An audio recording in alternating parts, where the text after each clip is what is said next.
Welcome to the Jill on Money Show. It's Tuesday, July 19th, and we are here trying to answer your financial questions. Personal finance, that is. But hey, if you had a big question about inflation or you're confused about how something in the economy works, happy to help you out. But when we talk about these things, it's more important to figure out how this impacts you and your life. So if you've got a question, just go to jillonmoney.com, click the Contact Us button. Let us know if you'd be willing to come on the air, and Mark arranges for everything else because that's how good he is. Today, we are joined by Sean. Sean's on the line from Virginia. Hello, Sean. How can we help you out? Hi, Jill. Hello, Mark. Yes. Thanks. It's great to talk with you. I have a problem, which is a problem that's nice to have. My wife and I have been great savers. We've assembled a very healthy portfolio. It's about 70% of this is in tax sheltered and about 30% in taxable account, which is nice in that I think we're good up until the point, Joe, we need to take RMDs. Mm-hmm. But that's when the problem occurs. Because of the healthy amount of money we have in the tax sheltered, we're going to get hit with a pretty significant tax hit. Yeah. And so to me, I think we've got a perfect opportunity for using the Roth conversions during the period up to RMDs where, we can convert the money into the Roth.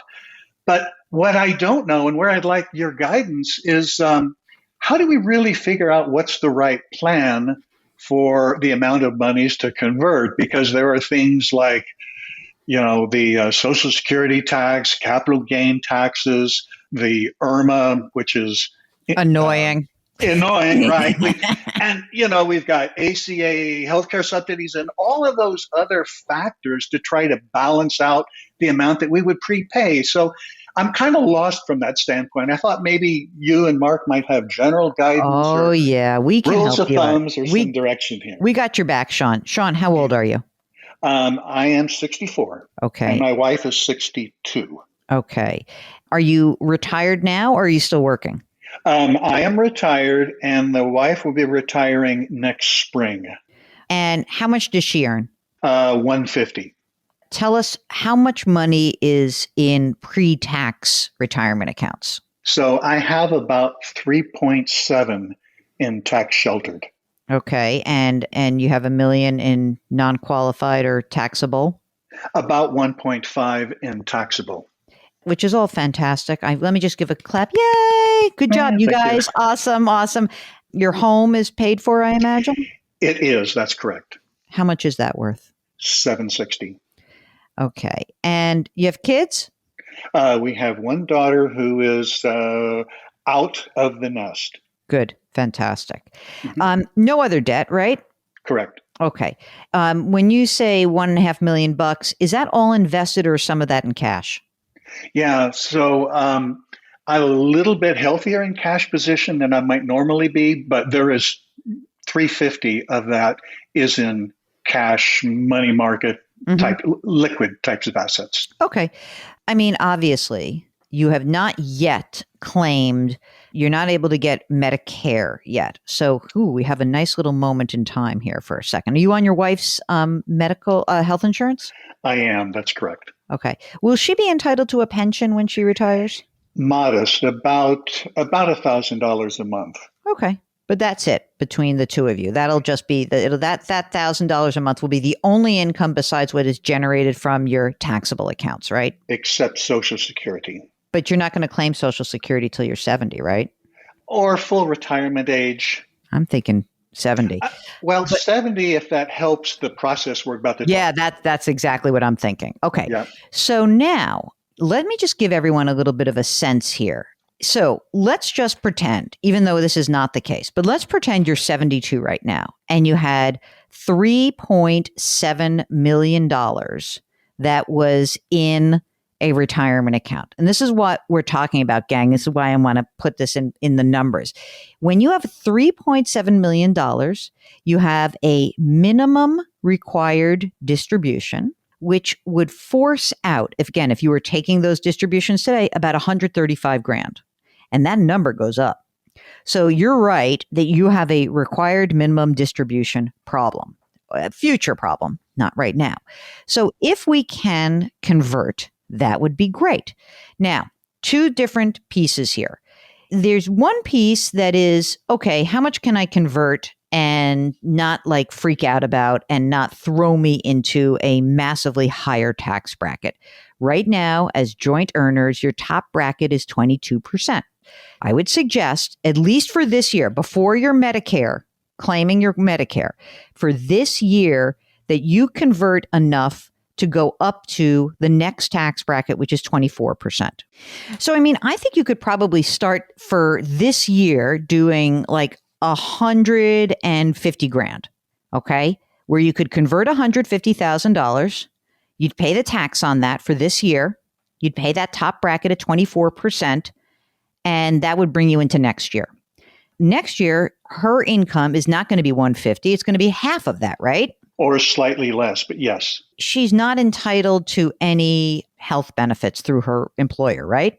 That will stop when she leaves, correct. Okay. Okay, so here's the thing with Medicare, which is okay, so now we have the other level of annoyance, which is, on one hand, I'm worried about your tax bracket and where you're going to be. On the other hand, the IRMAA, which is called the Income Related Monthly Adjustment Amount, the amount of money you make will mean that your Medicare could cost you more money. Okay, so if you're married filing jointly, and we go up to, $284,000. Okay, 284. You would have to pay an extra $200 every month for your Medicare surcharge. That doesn't seem like a big deal to me. A couple $1,000 seems like a good deal. So I think for next year, what you would want to do is to convert enough money, which would be 280. Let's say she makes 70, or let's say she makes 80 grand. You could convert next year another $200,000. Now, once you're in this Medicare universe, the next level of surcharge, this is again, these 2022 numbers, would be $324 a month. It would allow you to convert up to $340,000 a year.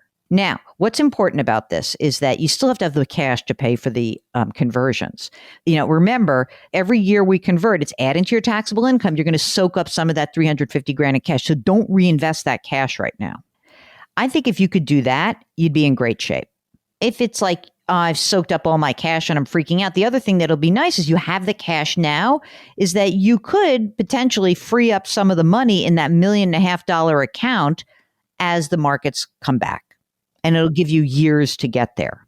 Correct. That's kind of where I would look at it. And look, if you don't want to, if you want to claim Social Security at 67, the difference is that you're going to have that extra income that would factor into your IRMAA. Yes. So you can't convert as much. Mm-hmm. Right. So if you could, I mean, maybe what you do is you convert and you make sure you stay within that, and then you wait until you're 70, or maybe you don't. Maybe it's, maybe you've converted enough by the time you're 67 and you say, screw it, we're good, we're done. That's enough. But I think that's the generalized game plan. So if you're listening, there's kind of like three different aspects of this to keep in mind when you get older. Number one, I want to convert, but I don't want to go into a hugely larger tax bracket. So that's number one, right? So for you, I think staying in the 24% bracket makes a lot of sense. Okay. Number two, how much can I convert before I start having to pay a premium for this income on my Medicare? By the way, that IRMAA surcharge, gang, it's a cliff, which means if you get to $1 above the threshold, you have to pay the money for the whole thing. It's not like an income tax brackets where it's like the last dollar is taxed at that highest amount. It's a cliff. So you basically get the full corresponding surcharge to all premiums paid. So you really have to be careful about this. Don't you think that there's a good chance RMDs get pushed to 75 before they have to take it? It could be. It could be that we get the Secure Act. So the Secure Act was an act that was passed, oh my God, Mark, when was it? 2019? And required minimum distributions got pushed from 70.5 to 72. There is now some talk that it will go to 75. Now, here's the good news, Sean. If that happens for you, we've got a little bit more play in this. A longer runway, right? Yep. Yep. I think you've got the right game plan, though. I really do. Okay. Now, this was really good. I knew I needed to probably at least get to the 22, and you and Mark are saying probably okay to get to the 24%. Definitely. I And would hang definitely there. do it. Yeah. Mhm. Listen, just think of it this way. If you are both collecting Social Security and RMDs, even on that lower amount, you're in the 24% tax bracket, my friend. Yeah, you're right. So you're going to be there. I think it's a great idea. Don't be afraid to soak up some of the cash. That's what it's there for. Maybe I want that wife to keep working till she's 65. If she keeps working, then you don't have to worry about Medicare for you. Well, that's why she's working until next spring. I Right? love her for you. Good for you. Exactly. She's good egg. Exactly. She's a good egg. All right. Sean, go forth. Go forth and execute this plan, okay? I appreciate it. Thanks, both. Thank you so much for giving us a holler. If you need a little strategy on how to convert your retirement accounts, don't forget those retirement accounts, they will push income out to you, perhaps at a time in the future where you don't know what the tax brackets are going to be. So paying that now could be a really smart strategy. So if you need help with that, go to JillOnMoney.com, click the Contact Us button, let us know if you'd be willing to come on the air. While you are on the website, check out all the great content that's there. Sign up for the free weekly newsletter. That's what Mark puts out every single Friday. Don't forget to do something nice for someone else today. Maybe that is leaving us a rating and review on Apple, because we would appreciate it. Regardless, we appreciate you always. Grit, growth, grace. Thank you for listening. We'll talk to you tomorrow.